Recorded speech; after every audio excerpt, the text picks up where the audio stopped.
Good morning, and I'm glad you're all here. And I think we're really fortunate to have Paula Caplan with us.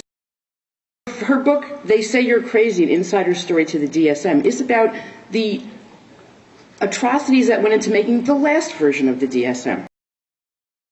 So, Paula J. Caplan is a clinical and research psychologist.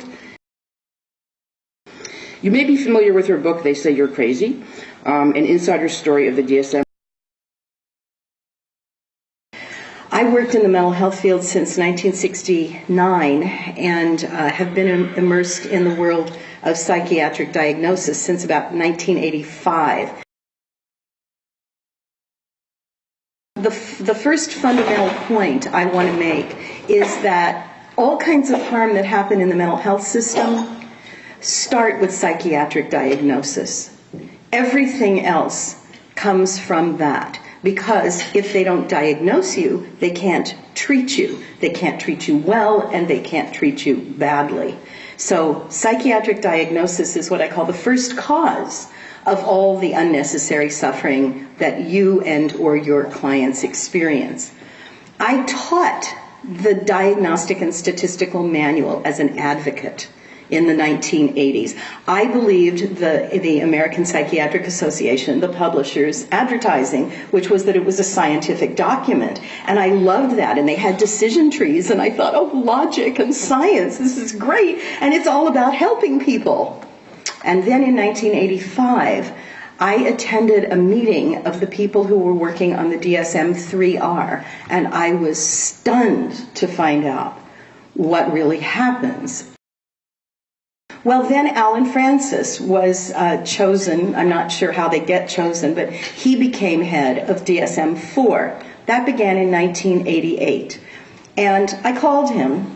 I didn't know him. I called him and I said, my graduate students at the University of Toronto and I are going to be looking at the new research as it comes out on these two new provisional categories, and I'm sure your committee will be too, so why don't we not duplicate each other's work? Let's work together on this. And he said, well, I have a better idea. Why don't you join the two committees that are going to be reviewing these for the DSM-4? And I said, well, I think I should tell you what my position is. And he said, oh, I know.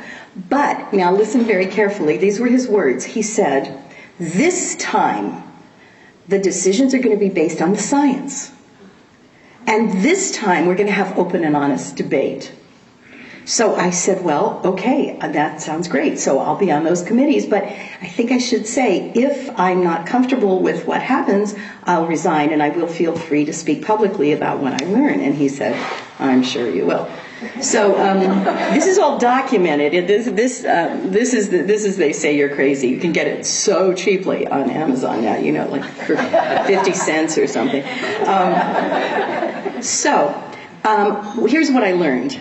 I learned from those 2 years on that committee 3 essential things about psychiatric diagnosis. 1, it's not scientific. There is no scientific evidence that there is such a thing as schizophrenia, read Bob Whitaker's book, Man in America, or borderline personality disorder, or bipolar disorder.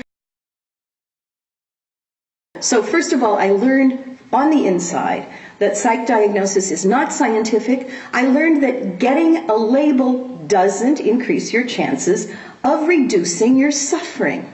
In fact, it often gets in the way, because all the time is spent on what label do they fit, instead of what else do I need to know about them, and what are the various kinds of things that might help. The third thing that I learned was that getting a diagnosis, just getting a diagnosis, can lead to a wide array of kinds of harm.